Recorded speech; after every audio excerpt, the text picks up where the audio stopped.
Viewers, എല്ലാവർക്കും ദിജോസ് വേൾഡിൻ്റെ പുതിയൊരു വീഡിയോയിലേക്ക് സ്വാഗതം. എംബ്രിയോ രൂപപ്പെട്ടിട്ടുണ്ടെങ്കിൽ ഏറ്റവും ആദ്യം ഉണ്ടാകുന്ന 2 ലക്ഷണത്തിനെ പറ്റിയിട്ടൊരു വീഡിയോ നമ്മുടെ ചാനലിൽ കുറച്ച് നാളുകൾക്ക് മുമ്പ് ചെയ്തിട്ടുണ്ടായിരുന്നു കേട്ടോ. ആ ഒരു വീഡിയോ ചെയ്യുന്ന സമയത്ത് എല്ലാവരോടും ഞാൻ പറഞ്ഞിട്ടുണ്ടായിരുന്നു, നിങ്ങൾക്ക് ഈ ചേഞ്ചസ് ഒക്കെ ഉണ്ടാകാം, ഇംപ്ലാന്റേഷൻ്റെ തന്നെയാണെന്ന് നമുക്ക് കൺഫേം ചെയ്യാൻ പറ്റില്ല, പക്ഷേ ബോഡി ശ്രദ്ധിച്ചോളൂ എന്ന് എല്ലാവരോടും പറഞ്ഞിട്ടുണ്ടായിരുന്നു കേട്ടോ. ആ ഒരു വീഡിയോസൊക്കെ കൃത്യമായിട്ട് കണ്ടതിന് ശേഷം ആ ലക്ഷണങ്ങൾ ഉണ്ടായിട്ട് പ്രഗ്നൻസി ടെസ്റ്റ് ചെയ്ത് നോക്കിയപ്പോഴേക്കും ഇതുപോലെ ഒരു കുട്ടിക്ക് പോസിറ്റീവ് കിട്ടിയിട്ടുണ്ടായിരുന്നു. ആ ഒരു സക്സസ് സ്റ്റോറിയാണ് ഇന്ന് ഷെയർ ചെയ്യുന്നത്. അപ്പോൾ നമുക്ക് വീഡിയോ സ്റ്റാർട്ട് ചെയ്യാം. ആ കുട്ടിക്ക് ഹെൽത്തി പ്രഗ്നൻസിയും ഹെൽത്തി ഡെലിവറിയും ആകാനായിട്ട് നമുക്ക് പ്രാർത്ഥിക്കാം കേട്ടോ. ഇന്നത്തെ വീഡിയോയിൽ സംസാരിക്കുന്നത് ഇംപ്ലാന്റേഷൻ നടക്കുന്നതിന് മുൻപായിട്ട് തന്നെ, അതായത് നമ്മുടെ ബോഡി അതിന് വേണ്ടിയിട്ട് പ്രിപ്പയർ ആകുന്ന സമയത്ത് നമുക്ക് ശരീരത്തിൽ കണ്ടുവരുന്ന പ്രഗ്നൻസിയുടെ ഏറ്റവും പ്രധാനപ്പെട്ട ഏറ്റവും ഫസ്റ്റ് ആയിട്ടുള്ള 2 സിംറ്റംസിനെ പറ്റിയിട്ടാണ് കേട്ടോ. അപ്പോൾ അതെന്തൊക്കെയാണെന്ന് നമുക്ക് നോക്കാം. വീഡിയോ നമുക്ക് സ്റ്റാർട്ട് ചെയ്യാം. ഞാൻ ഈ പറയുന്ന സിംറ്റംസ് നിങ്ങൾക്ക് വിസിബിൾ ആയിട്ടില്ലെങ്കിലും ടെൻഷൻ ആവേണ്ട ആവശ്യമൊന്നുമില്ല. ചില ആളുകൾക്ക് ഡേറ്റ് മിസ്സായി 5 ഡേയ്സിന് ശേഷമൊക്കെ ആയിരിക്കും പ്രഗ്നൻസിയുടെ ഇതുപോലുള്ള സിംറ്റംസ് വരുന്നത്. ചിലവർക്ക് ഫസ്റ്റ് ട്രൈമസ്റ്ററിൽ ഒന്നും തന്നെ സിംറ്റംസ് ഒന്നും ഉണ്ടാവില്ല. ചിലവർക്ക് ഈ പറയുന്ന വേദനയുടെയൊക്കെ ഡെപ്ത് മറ്റുള്ളവരെ അപേക്ഷിച്ച് വളരെയധികം കുറവായിരിക്കും. അതുകൊണ്ട് സിംറ്റംസ് ഇല്ലെങ്കിലും നിങ്ങൾ ടെൻഷൻ ആവേണ്ട ആവശ്യമൊന്നുമില്ല. ഡേറ്റ് മിസ്സായി 5 ദിവസത്തിന് ശേഷം രാവിലെ ആദ്യത്തെ യൂറിൻ എടുത്തിട്ട് പ്രഗ്നൻസി ടെസ്റ്റ് ചെയ്ത് നോക്കാനായിട്ട് പ്രത്യേകം ശ്രദ്ധിക്കുക കേട്ടോ. പിന്നെ എല്ലാ ദിവസവും നമ്മുടെ ചാനലിൽ ലൈവ് സെഷൻസ് ഉണ്ട്. നിങ്ങൾക്ക് എന്തെങ്കിലും ഡൗട്ട്സ് ഉണ്ടെങ്കിൽ ഡയറക്റ്റ് ആയിട്ട് ഒരു ഇൻട്രാക്ഷൻ നടക്കുന്നതിന് വേണ്ടിയിട്ടാണ് ലൈവ് സെഷൻസ് കണ്ടക്ട് ചെയ്തിട്ടുള്ളത്. അതിൽ എന്തെങ്കിലുമൊക്കെ ഡൗട്ട്സ് ഉണ്ടെങ്കിൽ നിങ്ങൾക്ക് ഡയറക്റ്റ് ആയിട്ട് ചോദിച്ചിട്ട് ക്ലിയർ ചെയ്യാവുന്നതാണ് കേട്ടോ. അപ്പോൾ നമുക്ക് വീഡിയോ സ്റ്റാർട്ട് ചെയ്യാം. ഏറ്റവും ആദ്യം സംസാരിക്കുന്നത് ശരീരത്തിലെ താപനില വെച്ചിട്ട് പ്രഗ്നൻസി കൺഫേം ചെയ്യുന്ന മെത്തേഡാണ് കേട്ടോ. ഈ ഒരു ബേസൽ ബോഡി ടെമ്പറേച്ചർ നമ്മളൊന്ന് മോണിറ്റർ ചെയ്ത് കഴിഞ്ഞ് കഴിഞ്ഞാൽ നമുക്ക് ഇംപ്ലാന്റേഷൻ നടന്നോ എന്നോ കൃത്യമായിട്ട് മനസ്സിലാക്കാനായിട്ട് സാധിക്കും. അതെങ്ങനെയാണ് മനസ്സിലാക്കാൻ സാധിക്കുന്നത് എന്ന് നമുക്ക് ഡീറ്റെയിൽഡ് ആയിട്ട് നോക്കാം. ഈ ഇംപ്ലാന്റേഷൻ ഡിപ്പ് എന്ന് പറയുന്നത് നമുക്ക് ഇംപ്ലാന്റേഷൻ നടക്കുന്ന സമയത്ത് നമ്മുടെ ബേസൽ ബോഡി ടെമ്പറേച്ചറിൽ സംഭവിക്കുന്ന ഒരു കുറവാണ്, ഒരു താഴ്ചയാണ് ഈ ഡിപ്പ് എന്നതുകൊണ്ട് ഉദ്ദേശിക്കുന്നത്. ബോഡി ടെമ്പറേച്ചറിൽ ഉണ്ടാകുന്ന ഒരു ഡിപ്പ്. സാധാരണ നമ്മളിൽ ഓവുലേഷൻ നടക്കുന്ന ആ ഒരു സമയത്ത് ഓവുലേഷൻ കഴിഞ്ഞിട്ട് നിങ്ങളുടെ ബേസൽ ബോഡി ടെമ്പറേച്ചർ കുറച്ചൊന്ന് ഇൻക്രീസ് ആകും. ദെൻ പീരിയഡ്സ് അടുക്കെയുള്ള ആ ഒരു ദിവസത്തിൽ നമ്മുടെ ബോഡി ടെമ്പറേച്ചർ ഒന്ന് ഡിക്രീസ് ആവും. അങ്ങനെ ഡിക്രീസ് ആവാനായിട്ടുള്ള കാരണം നമ്മുടെ ഒരു പ്രൊജസ്ട്രോൺ ഹോർമോൺ ഡിക്രീസ് ആകുന്നതിൻ്റെ ഭാഗമായിട്ടാണ്. സാധാരണ നമ്മൾ നോർമലി നമ്മുടെ ആ ഒരു ബോഡി ടെമ്പറേച്ചർ ഓവുലേഷൻ കഴിഞ്ഞിട്ട് ഇൻക്രീസ് ആകുമെന്ന് പറഞ്ഞല്ലോ. എന്നാൽ നമ്മളിൽ ഇംപ്ലാന്റേഷൻ നടക്കുന്ന ഒരു ദിവസമായിട്ടുള്ള ഓവുലേഷൻ കഴിഞ്ഞിട്ടുള്ള ഒരു 6 മുതൽ 12 ദിവസത്തിനകത്ത് നമ്മുടെ ബോഡി ടെമ്പറേച്ചറിൽ നേരിയ ഒരു കുറവ് അനുഭവപ്പെടും. ഈ ഒരു കുറവ് നമുക്ക് മോണിറ്റർ ചെയ്യാൻ പറ്റുന്നുണ്ടെങ്കിൽ, ഈ ഒരു കുറവ് നമുക്ക് റെക്കഗ്നൈസ് ചെയ്യാനായിട്ട് പറ്റുന്നുണ്ടെങ്കിൽ അതിനെയാണ് ഇംപ്ലാന്റേഷൻ ഡിപ്പ് എന്നതുകൊണ്ട് ഉദ്ദേശിക്കുന്നത്. നമുക്ക് ഇംപ്ലാന്റേഷൻ നടന്നതിൻ്റെ ലക്ഷണമാണത്.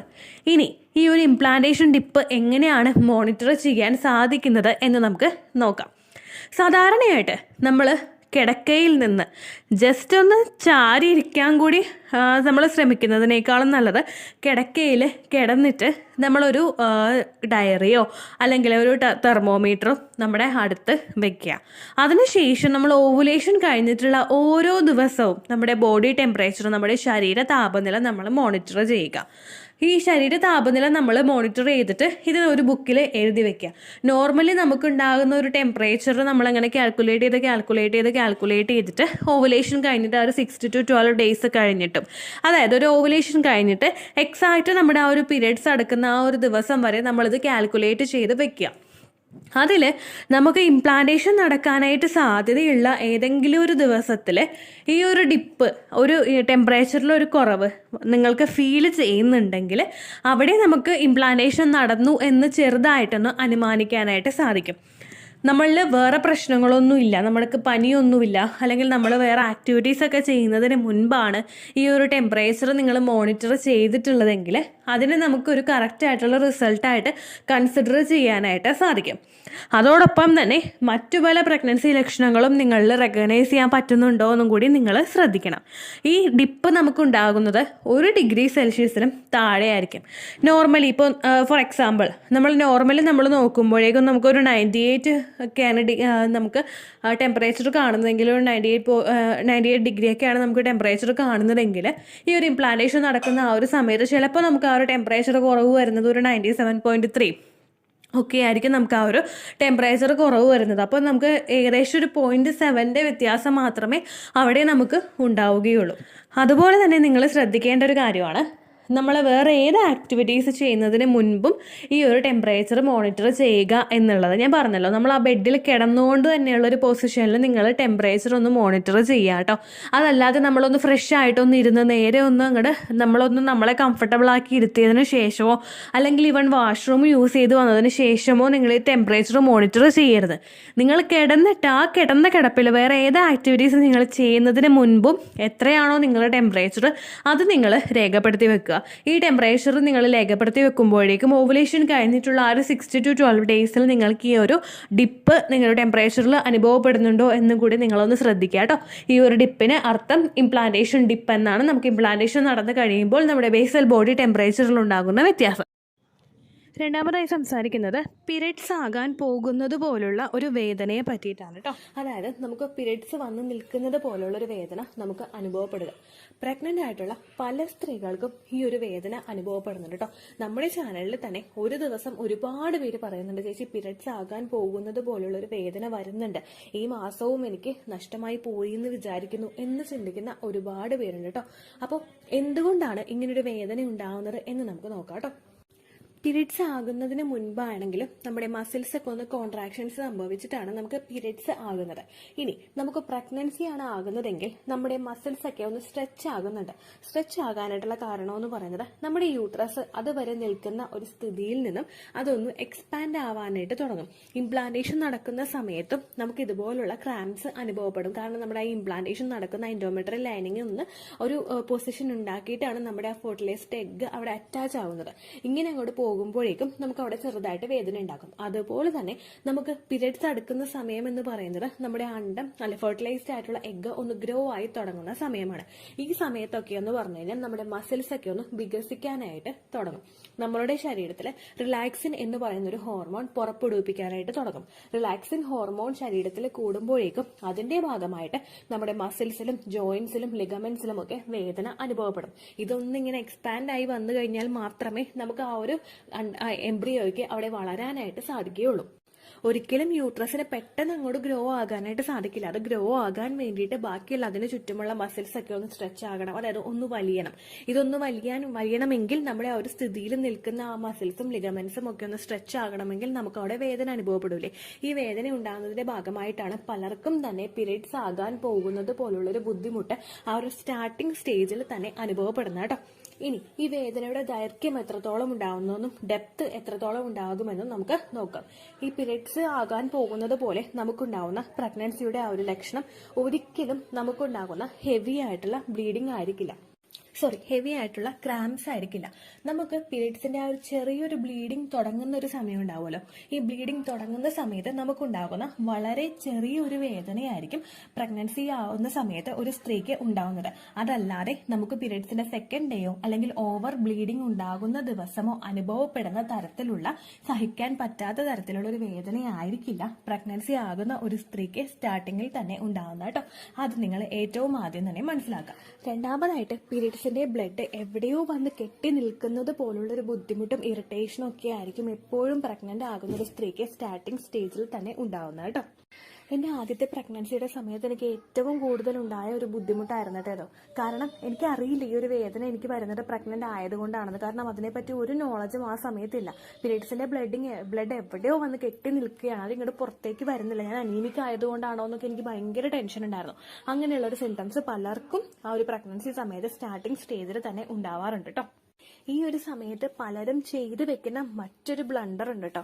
കാരണം പീരിയഡ്സ് ആകാൻ പോകുന്നത് പോലുള്ളൊരു വേദന വരുമ്പോഴേക്കും പലരും ഫെഡപ്പായി പോവുകയാണ്.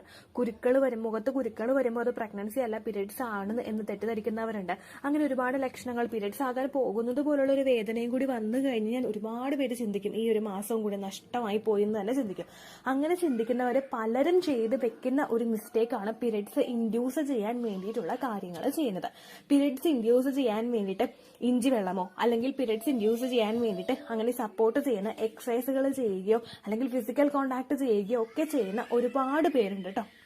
ഒരിക്കലും നിങ്ങൾ അങ്ങനെ ഒരു മിസ്റ്റേക്ക് ചെയ്യാനായിട്ട് പാടില്ല. കാരണം ഫെർട്ടിലിറ്റി ട്രീറ്റ്മെന്റുകൾ എടുക്കുന്ന ഒരാളെ സംബന്ധിച്ചിടത്തോളം അവർ ഈസി ആയിട്ട് പ്രഗ്നന്റ് ആകുന്നില്ലെങ്കിൽ അവർ പ്രഗ്നന്റ് ആകാനായിട്ട് തടസ്സമുണ്ടാക്കുന്ന എന്തെങ്കിലും ഒരു പ്രശ്നം നിങ്ങളുടെ ശരീരത്തിലുണ്ട് എന്നുള്ള കാര്യം നിങ്ങൾ ആദ്യം തന്നെ മനസ്സിലാക്കണം. ആ സമയത്ത് പീരിയഡ്സിന്റെ വേദന ലൈറ്റ് ആയിട്ട് ഒന്ന് വന്നു കഴിഞ്ഞാൽ പീരിയഡ്സ് ഇൻഡ്യൂസ് ചെയ്യാൻ വേണ്ടിയിട്ടുള്ള, അതായത് നാച്ചുറലി പീരിയഡ്സ് വരുത്താൻ വേണ്ടിയിട്ടുള്ള കാര്യങ്ങളോ എക്സസൈസുകളോ ഒക്കെ നിങ്ങൾ ചെയ്ത് കഴിഞ്ഞാൽ ഉടനെ തന്നെ നിങ്ങൾക്ക് പീരിയഡ്സ് വരുന്നതിന് അത് കാരണമാകും. അതുകൊണ്ട് ഒരിക്കലും ആ ഒരു ബ്ലണ്ടർ നിങ്ങൾ ചെയ്യാനായിട്ട് പാടില്ല. ഇൻ കേസ് നമുക്ക് പീരിയഡ്സിന്റെ ദിവസം ബ്ലീഡിങ് വരുന്നുണ്ടെങ്കിലും നിങ്ങൾ മസ്റ്റായിട്ട് ശ്രദ്ധിക്കേണ്ട ഒരു കാര്യമുണ്ട്. നിങ്ങൾക്ക് എക്സസ് ആയിട്ടുള്ള, അതായത് പീരിയഡ്സിന് പോകുന്നത് പോലെയുള്ള ബ്ലീഡിംഗ് ഉണ്ടോ എന്നുള്ള കാര്യം നിങ്ങൾ മസ്റ്റായിട്ട് ശ്രദ്ധിക്കണം. ഒരുപാട് പേര് ചാനലിൽ പറയുന്നുണ്ട്, ചേച്ചി പീരിയഡ്സ് ആകുന്ന ദിവസം ലൈറ്റ് ആയിട്ട് മാത്രമേ സ്പോട്ടിംഗ് ഉണ്ടായിട്ടുള്ളൂ, അതിനുശേഷം ആ സിംറ്റംസ് ഒക്കെ കണ്ടിട്ട് പ്രഗ്നൻസി ടെസ്റ്റ് ചെയ്ത് നോക്കിയപ്പോഴേക്കും പോസിറ്റീവ് റിസൾട്ട് കിട്ടി എന്നുള്ള കാര്യം. അപ്പൊ അതുകൊണ്ട് തന്നെ എക്സസ് ആയിട്ട് ബ്ലീഡിംഗ് വരുന്നുണ്ടോ, പീരിയഡ്സ് പോലെ ബ്ലീഡിംഗ് വരുന്നുണ്ടോ എന്നുള്ള കാര്യമാണ് നിങ്ങൾ എല്ലാവരും ശ്രദ്ധിക്കേണ്ടത് കേട്ടോ. അങ്ങനെ ഒരു ബ്ലീഡിംഗ് നിങ്ങൾക്ക് വരുന്നില്ല എങ്കിൽ നിങ്ങൾക്ക് പ്രതീക്ഷിക്കാനായിട്ട് ഇനിയും വഴിയുണ്ട് എന്നുള്ള കാര്യം നിങ്ങൾ മനസ്സിലാക്കണം കേട്ടോ. അത്രയേ ഉള്ളൂ വീഡിയോ. യൂസ്ഫുൾ ആയി കാണുമെന്ന് വിശ്വസിക്കുന്നു. യൂസ്ഫുൾ ആവുന്നുണ്ടെങ്കിൽ ലൈക്ക് ചെയ്യുക, ഫ്രണ്ട്സിനൊക്കെ ഷെയർ ചെയ്ത് കൊടുക്കുക കേട്ടോ. എന്തെങ്കിലും സംശയം ഉണ്ടെങ്കിൽ നിങ്ങൾ കമന്റ്സിൽ ചോദിക്കുക. പണ്ടത്തെ വീഡിയോയ്ക്ക് കമന്റ്സ് ഇടുന്നവർക്ക് റിപ്ലൈ ലഭിക്കുന്നില്ലെങ്കിൽ ലേറ്റസ്റ്റ് ആയിട്ട് ഞാൻ ഏത് വീഡിയോ ആണ് അപ്ലോഡ് ചെയ്യുന്നത് അതിന് താഴെ കമന്റ് ഒന്ന് കോപ്പി പേസ്റ്റ് ചെയ്യാനായിട്ട് ശ്രദ്ധിക്കുക കേട്ടോ. അതുപോലെ ഓവുലേഷൻ ഡേറ്റ് കാൽക്കുലേറ്റ് ചെയ്ത് തരാനായിട്ട് റിക്വസ്റ്റ് ചെയ്യുന്ന ആളുകൾ എത്രയാണോ സൈക്കിൾ ലെങ്ത് അത് മെൻഷൻ ചെയ്യാനായിട്ട് ശ്രദ്ധിക്കുക. സൈക്കിൾ ലെങ്ത് എന്നതുകൊണ്ട് ഉദ്ദേശിച്ചത് ഓരോ മാസവും എത്ര ദിവസം കൂടുമ്പോഴാണോ ബ്ലീഡിങ് വരുന്നത് അതാണ് സൈക്കിൾ ലെങ്ത്. കഴിഞ്ഞ മാസം ഒരു 8-ാം തീയതിയാണ് ബ്ലീഡിംഗ് ആയതെങ്കിൽ ഈ മാസം 6-ാം തീയതിയാണ് ബ്ലീഡിംഗ് ആയതെങ്കിൽ കഴിഞ്ഞ മാസം 8-ാം തീയതി മുതൽ ഈ മാസം 6-ാം തീയതി വരെ എത്ര ദിവസമുണ്ടോ അത് കാലണ്ടറിൽ എണ്ണി തിട്ടപ്പെടുന്നതാണ് നിങ്ങളുടെ സൈക്കിൾ ലെങ്ത്. സൈക്കിൾ ലെങ്ത് നമ്മൾ കൃത്യമായിട്ട് കാൽക്കുലേറ്റ് ചെയ്യുകയാണെങ്കിൽ ഓവുലേഷൻ ഡേറ്റ് എളുപ്പത്തിൽ കണ്ടുപിടിക്കാൻ വേണ്ടിയിട്ട് ഒരുപാട് ആപ്ലിക്കേഷൻസും ഒരുപാട് ഓൺലൈൻ ആയിട്ടുള്ള വെബ്സൈറ്റുകളും ഇന്ന് നമുക്ക് അവൈലബിൾ ആണ്. പ്ലേ സ്റ്റോറിൽ പോയിട്ട് ഓൺലൈൻ ഓവുലേഷൻ ട്രാക്കർ എന്ന് ടൈപ്പ് ചെയ്ത് കഴിഞ്ഞാൽ നിങ്ങൾക്ക് അതുമായിട്ട് ബന്ധപ്പെട്ടിട്ടുള്ള ആപ്ലിക്കേഷൻസ് കിട്ടും. അത് പറ്റുന്നില്ല എങ്കിൽ ഗൂഗിളിൽ പോയിട്ട് ഓൺലൈൻ ഓവുലേഷൻ കാൽക്കുലേറ്റർ എന്ന് ടൈപ്പ് ചെയ്ത് കഴിഞ്ഞാൽ അതുമായിട്ട് ബന്ധപ്പെട്ടിട്ടുള്ള വെബ്സൈറ്റുകൾ നിങ്ങൾക്ക് കിട്ടും. അതിൽ നിങ്ങളുടെ ലാസ്റ്റ് മന്തിലെ മെൻസ്ട്രേഷന്റെ ഡേറ്റും ഒപ്പം ഞാൻ ഈ പറഞ്ഞ രീതിക്ക് നിങ്ങൾ കാൽക്കുലേറ്റ് ചെയ്യുന്ന സൈക്കിൾ ലെങ്ത്തും എൻ്റർ ചെയ്ത് കൊടുക്കുകയാണെങ്കിൽ നിങ്ങൾക്ക് കൃത്യമായിട്ട് ഓവുലേഷൻ ഡേറ്റ് കണ്ടുപിടിക്കാനായിട്ട് സാധിക്കും. ഫെർട്ടൈൽ ടൈം പീരീഡും നിങ്ങൾക്ക് കിട്ടും. അതായത് എത്ര ദിവസം മുതൽ കോണ്ടാക്ട് ചെയ്ത് തുടങ്ങിക്കഴിഞ്ഞാൽ നിങ്ങൾ പ്രഗ്നന്റ് ആകും എന്നുള്ളൊരു ഡേറ്റും നിങ്ങൾക്ക് പ്രോപ്പറായിട്ട് കിട്ടും കേട്ടോ. ഇത് കാൽക്കുലേറ്റ് ചെയ്യുന്ന സമയത്ത്, സൈക്കിൾ ലെങ്ത് കാൽക്കുലേറ്റ് ചെയ്യുന്ന സമയത്ത് നിങ്ങളുടെ ആ ഒരു കലണ്ടറിൽ നോക്കി തന്നെ നിങ്ങൾ കാൽക്കുലേറ്റ് ചെയ്യുക. പല മാസങ്ങളിലും 30-31 ദിവസമുണ്ട്, അതുകൊണ്ടാണ് അങ്ങനെ പറഞ്ഞത്.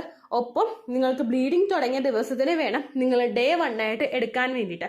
സ്പോട്ടിംഗ് തുടങ്ങിയ ദിവസത്തിനെ, അതായത് ചെറുതായിട്ട് ഡിസ്ചാർജ് പോയി തുടങ്ങിയ ദിവസത്തിനെ നിങ്ങൾ കൺസിഡർ ചെയ്യേണ്ട ആവശ്യം ഇല്ല കേട്ടോ. അപ്പൊ ഇത്രയേ ഉള്ളൂ വീഡിയോ. അടുത്തൊരു വീഡിയോ ആയിട്ട് നമുക്ക് വീണ്ടും കാണാം. ബൈ.